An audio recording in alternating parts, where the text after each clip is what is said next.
വേളൂരി കറി വെച്ചാലോ കുടംപുളിയൊന്നും ഇല്ലാതെ. അതിനാവശ്യമായിട്ട് വേപ്പില, സവോള, പച്ചമുളക്, ഇഞ്ചി വെളുത്തുള്ളി പേസ്റ്റ്, തക്കാളി പേസ്റ്റ്. നമുക്ക് പാൻ ചൂടാക്കാം. അതിലേക്ക് ആവശ്യമായിട്ടുള്ള വെളിച്ചെണ്ണ ഒന്ന് ചൂടായി വരുമ്പോഴേക്കും നമുക്ക് കടുക്, കറിവേപ്പില എന്നിട്ട് പൊട്ടിച്ചെടുക്കാം. കുറച്ച് സവോള അതൊന്ന് വഴറ്റിയെടുക്കാം. അതൊന്ന് വഴന്ന് വരുമ്പോഴേക്കും നമുക്ക് ഇഞ്ചി വെളുത്തുള്ളി പേസ്റ്റ്, മഞ്ഞൾപ്പൊടി, മുളക് പൊടി, കാശ്മീരി അതൊന്നിട്ട് പച്ചമണം മാറുന്ന വരെ ഒന്ന് വഴറ്റുക.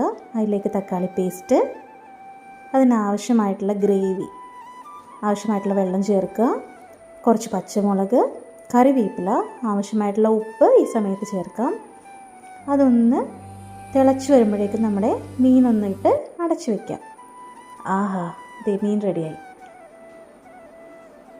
അതിലേക്ക് കുറച്ച് പച്ച വെളിച്ചെണ്ണ ഒഴിച്ച് ഇങ്ങനെ കറക്കിയെടുത്താൽ റെഡി.